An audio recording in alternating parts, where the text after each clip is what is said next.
Hi dear friends. അപ്പോൾ ഇന്നത്തെ video എൻ്റെ ഹാം റേഡിയോ കൂട്ടുകാർക്കും അതുപോലെ മറ്റ് ഈ വീഡിയോ കാണുന്ന മറ്റെല്ലാവർക്കും കൂടെ വേണ്ടിയിട്ടാണ്. അപ്പം ഇന്ന് ഞാൻ ഇവിടെ പറയുന്നത് HF ട്രാൻസീവർ. ഈ ഹാം റേഡിയോ ഉപയോഗിക്കുന്നവർക്കറിയാം HF ട്രാൻസീവർ എന്താണെന്ന്. അപ്പം എന്തായാലും ഈ ഹാം റേഡിയോ എന്താണെന്ന് ജസ്റ്റ് ഒരു ചെറിയൊരു വിവരണം ഞാൻ നൽകാം. ഈ വിനോദസഞ്ചാര വിനിമയം, പരീക്ഷണം, പഠനം, അടിയന്തര സന്ദർഭങ്ങളിലെ വാർത്താവിനിമയം തുടങ്ങിയ ആവശ്യങ്ങൾക്ക് നിശ്ചിത ആവൃത്തിയിലുള്ള തരംഗങ്ങൾ ഉപയോഗിച്ച് സ്വകാര്യ വ്യക്തികൾ നടത്തുന്ന റേഡിയോ സന്ദേശ വിനിമയത്തെയാണ് ഹാം റേഡിയോ അഥവാ അമേച്ചർ റേഡിയോ എന്ന് പറയുന്നത്. ഇതൊരു രാജകീയ വിനോദമെന്ന് അറിയപ്പെടുന്നു. അതുപോലെ തന്നെ ഐക്യരാഷ്ട്രസഭ അംഗീകരിച്ച ഏക വിനോദവും ഈ ഹാം റേഡിയോ ആണ്. അതുപോലെ ഈ ഹാം റേഡിയോ ഉപയോഗിക്കാനും ലൈസൻസ് വേണം. അത് ഗവൺമെൻറ്റാണ് നമുക്കത് നൽകുന്നത്. ഇന്ത്യയിലാണ് കേന്ദ്ര ഗവൺമെൻറ്റാണ് ഇത് വേണ്ട ലൈസൻസ് തരുന്നത്. വിവരങ്ങളൊക്കെ കൂടുതലായിട്ട് ഇഷ്ടംപോലെ മലയാളം വീഡിയോസ് ഉണ്ട്, അത് കാണുക. പിന്നെ ഒരു കാര്യം കൂടെ പറയാൻ വിട്ടുപോയി. ഹാം റേഡിയോ എന്ന് പറഞ്ഞാൽ സാധാരണപ്പെട്ട ആൾക്കാർക്ക്, ഞാനൊരു സാധാരണ ഒരാളാണ്. ഞാൻ ബ്ലാക്ക് സ്മിത്ത് വർക്ക് ചെയ്യുന്ന ഒരാളാണ്. കൊല്ലപ്പണി എന്ന് മലയാളത്തിൽ പറയുന്നത് കൊല്ലപ്പണി. അപ്പം ഞാൻ ഇതിനകത്ത് ലൈസൻസ് എടുത്തിട്ടുണ്ട്. എൻ്റെ കോൾസിൻ V3 MYQ വളരെ നല്ല, നമുക്ക് എന്താ പറയുക, പരീക്ഷണങ്ങളൊക്കെ നടത്താൻ പറ്റും. ലോകത്തിൻ്റെ പല നാനാഭാഗത്തുള്ള ആൾക്കാരുമായിട്ട് നമുക്ക് സംസാരിക്കാം. വളരെയധികം എത്ര നേരം വേണമെങ്കിലും നമുക്ക് സംസാരിക്കാം. ഇതിലൂടെ ഇറങ്ങിക്കഴിയുമ്പോൾ അറിയാം, ഇതൊരു എന്താ പറയുക, ഒരു വളരെ ഇൻട്രസ്റ്റിംഗ് ആയിട്ടുള്ളൊരു ഹോബിയാണ്. പരീക്ഷണങ്ങളൊക്കെ നടത്താൻ പറ്റും. ഇലക്ട്രോണിക്സ് താല്പര്യമുള്ളവർക്കാണ് തീർച്ചയായിട്ടും പല കാര്യങ്ങളും അറിയാൻ പറ്റും. ഇതിലൂടെ അറിവെന്ന് പറയുന്നത് നമുക്ക് പല തരത്തിലും കിട്ടും. നല്ല നല്ല സുഹൃത്തുക്കളെ കിട്ടും. സമൂഹത്തിൻ്റെ വിവിധ കോണിൽ, അതായത് എൻജിനീയർ, ഡോക്ടർ, ഇങ്ങേറ്റം വന്ന് മറ്റു ഗവൺമെൻറ് സർവീസിലിരിക്കുന്ന എല്ലാ ആൾക്കാരുമായിട്ട് നമുക്ക് ഫ്രണ്ട്ഷിപ്പ് കിട്ടും. അവരുമായിട്ട് നമുക്ക് ഇടപഴകാൻ പറ്റും. അതുവഴി തന്നെ നമുക്ക് കൂടുതൽ അറിവുകൾ കിട്ടും എന്നാണ് എൻ്റെ പക്ഷം. ഓക്കെ, അപ്പോൾ ഇത് സ്നേഹിക്കുന്നത്, ഇതിൽ വർക്ക് ചെയ്യുന്നതായിട്ട് ഇഷ്ടം പോലെ ആൾക്കാർ ഇന്ത്യയിലുണ്ട്. അതോടൊപ്പം പല രാജ്യങ്ങളും ഉണ്ട്. അപ്പോൾ ഇതിനെപ്പറ്റിയൊക്കെ അറിയാൻ താല്പര്യമുള്ളവരാണെങ്കിൽ തീർച്ചയായിട്ടും മറ്റു വീഡിയോസ് ഉണ്ട്, അതൊക്കെ ഒന്ന് കാണണം. പിന്നെ അതല്ലെന്നുണ്ടെങ്കിൽ ഞാൻ തന്നെ ഒരു വീഡിയോ ഉടനെ ചെയ്യുന്നുണ്ട്. അപ്പോൾ എന്തായാലും നമ്മുടെ HF ട്രാൻസീവറിനെ പറ്റിയാണ് ഞാൻ പറഞ്ഞു വരുന്നത്. അപ്പോൾ അതെന്താണ്, അതിൻ്റെ പ്രവർത്തനങ്ങൾ എന്താണെന്നൊക്കെ ഞാൻ കൂടുതലായിട്ട് പറയാം. സാധാരണ ഒരു HF ട്രാൻസീവർ എന്ന് പറയുമ്പോഴത്തേക്കും അതിനകത്ത് കുറച്ച് ഘടകങ്ങളുണ്ട്. അതിൻ്റെ മെയിൻ ഘടകം എന്ന് പറയുന്നത് ആൻറ്റിന തന്നെയാണ്. എല്ലാവർക്കും അറിയാമല്ലോ. അതായത് റേഡിയോ തരംഗങ്ങൾ, അന്തരീക്ഷത്തിലൂടെ വരുന്ന റേഡിയോ തരംഗങ്ങൾ ആൻറ്റിന സ്വീകരിച്ചിട്ട്, അപ്പോൾ ആൻറ്റിന സ്വീകരിക്കുക എന്ന് പറഞ്ഞാൽ എന്താണ്, ഈ ആൻറ്റിനയിൽ യഥാർത്ഥത്തിൽ ഒരു ചെറിയ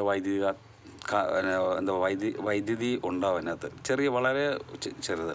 അപ്പോൾ അതിനെ പിടിച്ച് നമ്മുടെ ട്രാൻസീവർ എടുത്ത് റിസീവർ സെക്ഷനിൽ അതെടുത്ത് അത് സിഗ്നൽ അത് ഒന്നുകൂടെ ഇത് ചെയ്തു അവസാനം സ്പീക്കറിലൊക്കെ എത്തിക്കുന്ന പ്രവൃത്തിയാണ്. അതിനിടയ്ക്ക് കുറേ പരിപാടിയൊക്കെ ഉണ്ട്. അപ്പോൾ അതിനെ പറ്റിയൊക്കെ പറയാം. ട്രാൻസീവറിൻ്റെ ഘടന എന്ന് പറയുമ്പോഴത്തേക്കും antenna, low pass filter, band pass filter, mixer, IF amp, crystal filter, അതിനെ ലാഡർ ഫിൽറ്റർ എന്നും പറയും, ഡിമോഡുലേറ്റർ, പിന്നെ ഓഡിയോ ആമ്പ്, സ്പീക്കർ. ഇത്രയാണ് സംഭവം. ഇപ്പോൾ ആൻറ്റിന ഒരു പ്രധാനപ്പെട്ട ഘടകം എന്ന് പറഞ്ഞാൽ ആൻറ്റിന കൂടെയാണ് ഇതെല്ലാം സ്വീകരിക്കുന്നത്. പിന്നെ അതുപോലെ തന്നെ തിരിച്ച്, ഇപ്പോൾ സ്പീക്കറിലൂടെ നമ്മൾ റിസീവ് സെക്ഷനിലാണ് അങ്ങനെ, അതേപോലെ തന്നെ തിരിച്ചും അവിടെ മൈക്ക്, ഇപ്പം ഞാൻ മൈക്കിൻ്റെ ഇതിനകത്ത് ഞാൻ വരച്ചിട്ടില്ല, അതുകൂടെ വിട്ടുപോയതാണ്. അപ്പോൾ അതുകൂടെ വരയ്ക്കാം. തിരിച്ച് അങ്ങോട്ട് അതുപോലെ തന്നെ, അപ്പം റിസീവ് ചെയ്യുകയും ചെയ്യും, അതുപോലെ ട്രാൻസ്മിറ്റ് ചെയ്യുകയും ചെയ്യും. അതാണ് ട്രാൻസീവർ. HF ട്രാൻസീവറിനെ പറ്റി പറയുവാണെങ്കിൽ ലക്ഷക്കണക്കിന് രൂപ വിലയുള്ളതാണ് HF ട്രാൻസീവർ. അതേപോലെ തന്നെ HF ട്രാൻസീവർ ഇലക്ട്രോണിക്സ് അറിയാവുന്ന ഒരാളാണെങ്കിൽ, അല്ലെങ്കിൽ എന്തെങ്കിലും ജസ്റ്റ് ഒന്ന് കുറച്ച് കാര്യങ്ങളും അറിയാവുന്ന ഒരാളാണെങ്കിൽ സ്വന്തമായിട്ട് അസംബിൾ ചെയ്യാൻ പറ്റും. അത് ഞാനിവിടെ ഉപയോഗിക്കുന്നത് സ്വന്തമായിട്ട് അസംബിൾ ചെയ്തതാണ്. ആ സ്വന്തമായിട്ട് PCB ഒക്കെ ഞാൻ ഈ നേരത്തെ കാണിച്ച പോലെ എന്താ പറയുക, സ്കെച്ച് പെൻ വെച്ച് വരച്ച് ചെയ്തേക്കുന്നതാണ്. അപ്പോൾ പലർക്കും അത്ഭുതം തോന്നുമായിരിക്കും. പക്ഷേ എനിക്ക് ഈ ഇലക്ട്രോണിക്സിലുള്ള ആഗ്രഹം നിമിത്തമാണ് ഞാൻ അങ്ങനെ ചെയ്തത്. ആദ്യ കാലഘട്ടങ്ങളിൽ ഞാൻ ഈ PCB വെച്ചാണ് ചെയ്തിരുന്നത്. അതെൻ്റെ ഒരു സുഹൃത്തായിരുന്നു എനിക്ക് ആ PCB തന്നത്. അപ്പോൾ അദ്ദേഹം കുറച്ച് ചെയ്ത് തന്നതാണ്. പിന്നീട് ഞാൻ ഇതെല്ലാം ചെയ്തു പഠിച്ചു. ഓരോ ദിവസം കഴിയുന്തോറും പുതിയ ഇൻഫർമേഷൻസ് എനിക്ക് നമ്മൾ സെർച്ച് ചെയ്തുകൊണ്ടിരിക്കുക. അപ്പോൾ നമുക്ക് കൂടുതൽ അറിവുകൾ കിട്ടിക്കൊണ്ടിരിക്കും.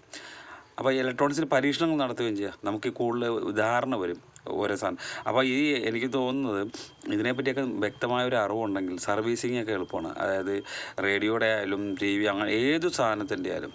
അപ്പം ഒരു ടെക്നീഷ്യന് പോലും ഉപകാരപ്പെട്ടൊരു മേഖലയാണ് ഹാം റേഡിയോ എന്ന് പറയുന്നത്. പിന്നെ അതുപോലെ സയൻസിനെ സ്നേഹിക്കുന്ന ഒരാൾക്കാണെങ്കിൽ തീർച്ചയായിട്ടും പറ്റും. കാരണം ഇതിനകത്ത് ശാസ്ത്രജ്ഞന്മാർ വരെ ഉപയോഗിക്കുന്നുണ്ട് ഈ ഹാം റേഡിയോ. അപ്പോൾ അവരിൽ നിന്നൊക്കെ കൂടുതൽ അറിവുകൾ നമുക്ക് കിട്ടിക്കൊണ്ടേയിരിക്കും.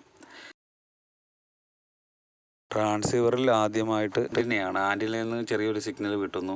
അതിനുശേഷം ലോ പാസ് ഫിൽറ്റർ വരച്ചിട്ടുണ്ട്, പക്ഷേ അതിലോട്ടല്ല പോകുന്നത്, ഒരു ബാൻഡ് പാസ് ഫിൽറ്ററാണുള്ളത്, അതിലോട്ട് കടന്നു വരും.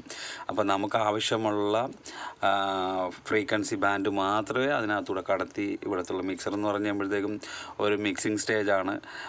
നമുക്ക് റേഡിയോയിൽ നിന്ന് കിട്ടുന്ന ആൻറ്റിനയിൽ നിന്ന് കിട്ടുന്ന സിഗ്നലിനെ നമ്മുടെ റേഡിയോയ്ക്ക് അകത്തൊരു റേഡിയോ ഫ്രീക്വൻസി ഉണ്ട്, അതിലോട്ട് നമ്മൾ കൺവേർട്ട് ചെയ്യാൻ വേണ്ടിയാണ് മിക്സർ ഉപയോഗിക്കുന്നത്. അതിനുശേഷം അതിനെ ഒന്ന് ശക്തിയൊക്കെ വർദ്ധിപ്പിച്ച് നമുക്ക് കിട്ടിയ സിഗ്നലിനെ അത് നമ്മൾ കൺവേർട്ട് ചെയ്തിട്ടല്ലേ പരിവർത്തനം വരുത്തി വേറെ ഫ്രീക്വൻസിയിലാണ് വെച്ചേക്കുന്നത്.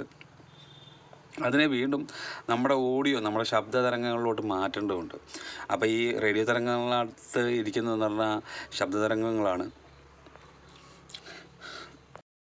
അപ്പോൾ ഈ ഡിമോഡുലേറ്റർ എന്ന് പറയുന്ന സംഭവം വീണ്ടും അതിനെ വീണ്ടും അതിനെ അതിനകത്തുള്ള റേഡിയോ തരംഗങ്ങളെ അങ്ങ് ഒഴിവാക്കിക്കൊണ്ട് ഓഡിയോ തരംഗം മാത്രം പുറത്തോട്ടെടുത്ത് നമ്മുടെ സ്പീക്കറിലൂടെ കേൾപ്പിക്കുന്നു. അപ്പോൾ ഇത് ഞാൻ ഇത്രയും പറഞ്ഞെങ്കിൽ വളരെ നിസ്സാരമായിട്ടാണ്. പക്ഷേ ഒരു കാര്യമുണ്ട്, ഞാൻ പറഞ്ഞല്ലോ, അതായത് റേഡിയോ തരംഗങ്ങൾ ഇങ്ങനെ ഒഴിവാക്കി എന്ന് പറയുമ്പോഴത്തേക്ക്, പക്ഷേ അതൊക്കെ വളരെ വലിയൊരു പ്രവർത്തനങ്ങളാണ്. അത് കൃത്യമായിട്ട് മനസ്സിലാക്കിയെങ്കിൽ മാത്രമേ നമുക്ക് നല്ല രീതിയിൽ ഇത് കൈകാര്യം ചെയ്യാൻ പറ്റത്തുള്ളൂ. ഞാൻ പറഞ്ഞല്ലോ, സ്വന്തമായിട്ട് ഉപയോഗിക്കുന്നതും അല്ല കൊമേഴ്സ്യൽ വാങ്ങിച്ചാലും ഇതിനെപ്പറ്റി നല്ല ഗ്രാഹ്യം ഇല്ലെങ്കിൽ നമുക്ക് ഈ പറഞ്ഞ പോലെ മറ്റു റേഡിയോ സ്റ്റേഷനുമായിട്ട് വർക്ക് ചെയ്യാനൊക്കെ ഭയങ്കര ബുദ്ധിമുട്ടാണ്. അപ്പോൾ ഏറ്റവും വലിയ വെല്ലുവിളി എന്ന് പറഞ്ഞാൽ വളരെ കുറഞ്ഞ പവറിലാണ് ഇത് വർക്ക് ചെയ്യുന്നത്. നമ്മുടെ HF ട്രാൻസീവറൊക്കെ വളരെ കുറഞ്ഞ പവറിലാണ്. അപ്പോൾ ഈ കുറഞ്ഞ പവറിൽ കൂടുതൽ ദൂരത്ത് നമ്മൾ പറയുന്ന കാര്യമല്ല, മറ്റെന്തെങ്കിലും ഇൻഫർമേഷൻ, അതായത് മോഴ്സ് കോഡോ വല്ലതും ആണെങ്കിൽ തന്നെ നമ്മൾ പറയുന്നതും അല്ലെങ്കിൽ ആ മോഴ്സ് കോഡ് അടിക്കുന്നതെല്ലാം അവിടെ കൃത്യമായിട്ട് കിട്ടണം. അപ്പം നമ്മുടെ ട്രാൻസീവറിൻ്റെ ക്വാളിറ്റി അനുസരിച്ചായിരിക്കും അത്. അപ്പം ഹോം ബ്രൂ ചെയ്യുന്ന ഒരാളെ സംബന്ധിച്ച് ഏറ്റവും വലിയൊരു വെല്ലുവിളിയാണ് അവരുടെ ഓഡിയോ ശബ്ദം, അവർ ട്രാൻസ്മിറ്റ് ചെയ്യുന്ന ശബ്ദം കൃത്യമായിട്ട് അവിടെ എത്തിക്കുക എന്നുള്ളത്.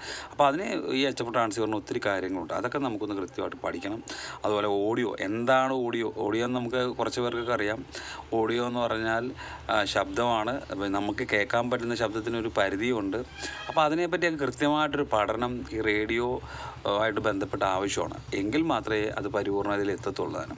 അപ്പം ഇലക്ട്രോണിക്സിനെ പറ്റി കാര്യങ്ങൾ അറിയണം, മറ്റു കുറച്ച് കാര്യങ്ങൾ പറയണം. എല്ലാം കുറേയൊക്കെ അറിയാമെങ്കിൽ നമുക്ക് നല്ലൊരു ഹോം ബ്രൂവറാകാനും പറ്റും.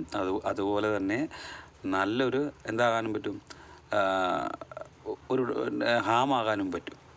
ഓക്കെ.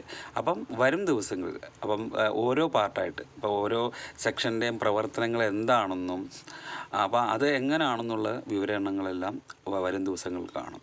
അപ്പോൾ എല്ലാവർക്കും ഹാം റേഡിയോ ലൈസൻസ് എടുക്കാൻ താല്പര്യമുള്ളവരുണ്ടെങ്കിൽ ഹാം റേഡിയോ ക്ലബ്ബുകളുണ്ട്, ഇതുമായിട്ട് ബന്ധപ്പെട്ട് പ്രവർത്തിക്കുന്ന ഒത്തിരി പേരുണ്ട്. അവരുമായിട്ട് ബന്ധപ്പെട്ട് കഴിഞ്ഞാൽ ഇതിനെല്ലാം അവർ സഹായിക്കുന്നതാണ് എല്ലാവരും മുന്നോട്ട് വരാൻ. അതുവഴി ഒരു നല്ല സമൂഹം തന്നെ കെട്ടിപ്പടുക്കാൻ പറ്റും. അത്രയ്ക്ക് നല്ലൊരു ഹോബിയാണ് ഈ ഹാം റേഡിയോ എന്ന് പറഞ്ഞാൽ. അപ്പോൾ ഓക്കെ. അപ്പോൾ എല്ലാവർക്കും ഈ പറഞ്ഞ പോലെ ഞാൻ ഓരോ സെക്ഷനായിട്ട് ഓരോ വീഡിയോയിലൂടെ ഇതിനെപ്പറ്റി വിശദമായിട്ട് പറയാം. അപ്പോൾ നിങ്ങൾ ആദ്യമായിട്ടാണ് എൻ്റെ ചാനൽ കാണുന്നതെങ്കിൽ തീർച്ചയായിട്ടും എല്ലാവരും ലൈക്ക് ചെയ്യണം, ഷെയർ ചെയ്യണം, സബ്സ്ക്രൈബ് ചെയ്യണം. അതുപോലെ തന്നെ ബെല്ലൈക്കൺ എനേബിൾ ചെയ്യണം. ഓക്കെ. അപ്പോൾ അടുത്ത വീഡിയോ ആയിട്ട് ഞാൻ വീണ്ടും വരുന്നതാണ്.